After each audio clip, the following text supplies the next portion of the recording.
Hello, everyone. Welcome back to Northwestern News, the series that was made to keep you guys up to date on 2026 Thomas news that I abandoned from lack of motivation only to return to it via YouTube Shorts. Well, anyway, in this grand return to the long video formula, we finally have some news regarding the show itself and not just a bunch of diecasts being revealed. Recently, there was a Mattel conference, and the Thomas reboot was brought up during the closing section. Worth calling out, which is Thomas and Friends, that we'll be relaunching in the second half of this year. It's a new interpretation of that classic character. We're going to anchor that relaunch with premium animated content, new product lines, and branding. So those two, initiatives within the preschool side of the house are very exciting for us to see. Great. I guess just on Thomas and Friends, the brand's been relaunched multiple times. What gives you the confidence that this time could lead to more durable growth for the business?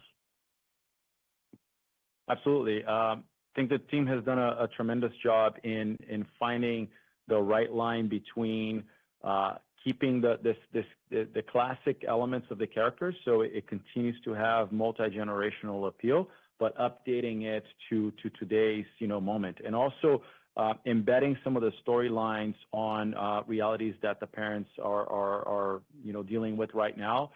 There's a whole aspect about de-accelerating a little bit that parents are concerned about in terms of their kids being overstimulated. So we feel that there's a very unique positioning for the brand, and maintaining again that classic with a modern twist approach to it, which is very different than some of the relaunches that were attempted in the past, where they were bigger departures.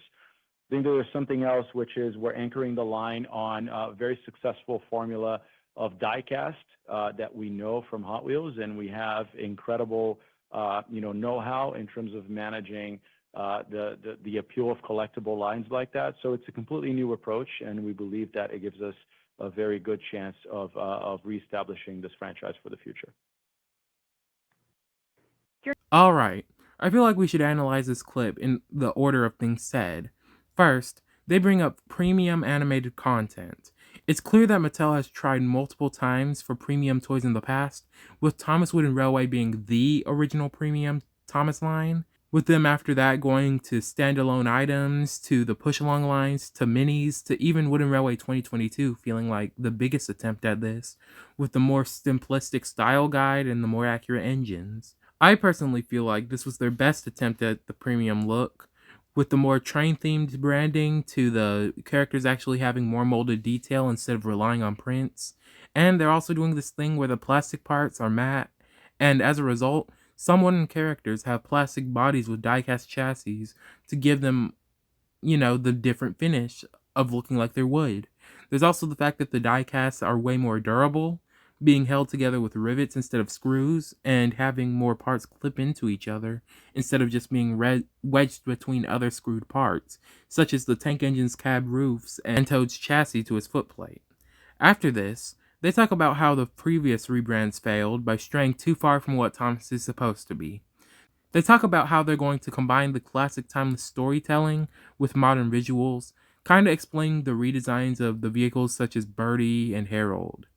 It also seems like they're making the show with both kids and parents in mind, which seems like a good sign. They're making sure to go back to why the show was successful in the first place instead of trying to make it blend in with the competition, which is really good. Lastly, they talk about how the diecast line is more or less going to be the main toy line going forward, which I'm happy about since the toys we have are so far really solid, and I'm excited for the ones that are going to come out. My only concern is that, seeing in Wave 3, Wave 3 was just really plastic heavy, but, maybe if they sell well, they'll go back and use more diecast. But anyway, here are some of the characters we're getting. Alright, so here I am on the Metal Collection 2026 Thomas Wiki page, and we've gotten a ton more leaks, and it's gotten to the point where we have photos for everything that's coming out in the year 2026, except for the one Target multi-pack. So we're going to take a look at the metal engines. Screw Motorized, we're not going to do them today. But anyway, we got a troublesome truck redeco. We can see it's a variant of JLB-47 troublesome truck. We're getting Ben, so Bill won't be alone. Then we're also getting Stepney of all engines. Stepney, for the first time since 2008, we're getting Stepney. Supposedly in the show. I would assume he's in the show since they're making a toy of him. We're also getting Timothy. Timothy, I don't even think Timothy was in Big World Big Adventures. I think his last appearance was in the Big World Big Adventures movie. I don't think he was in the actual show past season 21. We also got Skarloey. He was I think he was the major narrow gauge engine outside of Luke and Victor. So of course Skarloey would get a toy. He got a mini, so yeah. Of course Victor's getting a mini. Of course Victor's getting a toy because he works at the Steamworks. He's like the main narrow gauge engine. We're getting a troublesome van, which is amazing.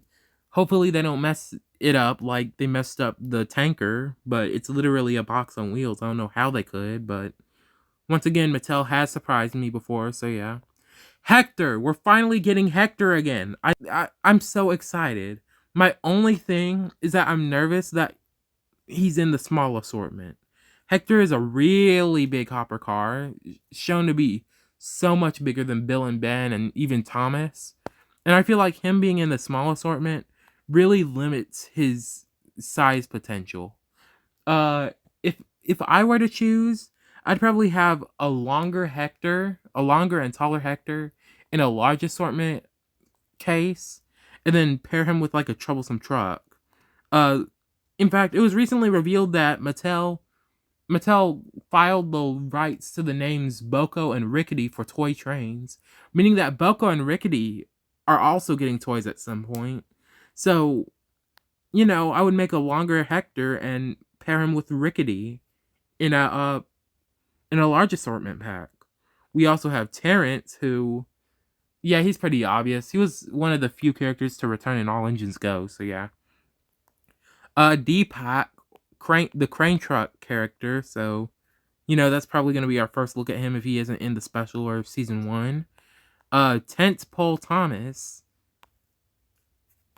I don't know what that means, but yeah. Smoke Thomas, he's probably just going to have coal dust or something. Mail Delivery Percy, this is the small assortment case, by the way, so yeah, he's probably just going to have mail letters or something printed on his side. Mail Delivery Rosie is probably going to be the same. And we're actually getting Rosie Redeco 1. As we can see, Fancy Thomas was Thomas Redeco 1. And then Thomas Redeco 2 and Percy Redeco 1 are the racing variants. So yeah. I feel like Rosie might be a racing variant, or she might be her own thing like Fancy Thomas. So yeah. And we also have one small assortment character that hasn't been revealed yet. And let's move on to the large assortment, which has Young Bao, a normal Edward. We already knew normal Edward was basically confirmed for the 2027 assortments. Spencer, who I don't even think has been in the show since season 21, so he's nice. Hopefully they don't screw him up like they did with Gordon.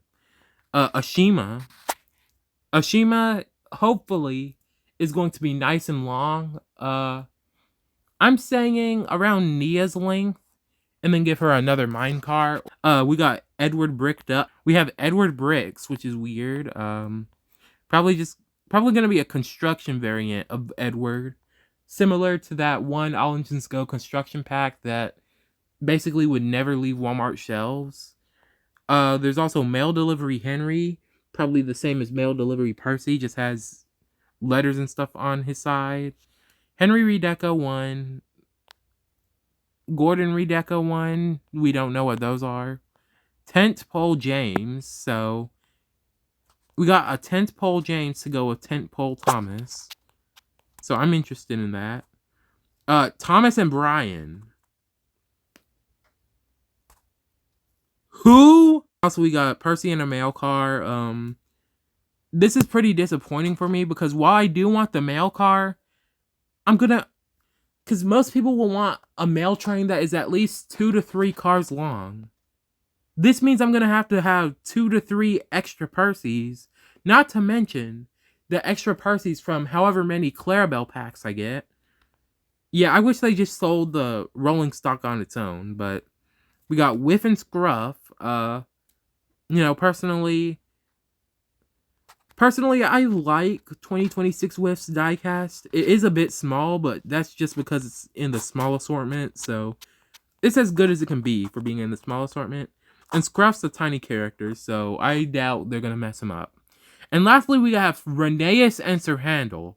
Rheneas is already pretty good, so I'm excited for not only Sir Handel, but Skarloey and Victor too. So yeah, I'm definitely gonna be collecting the narrow gauge engines. If anything out of all of these new reveals, I'm definitely getting the mail car, the new freight cars, and the narrow gauge engines.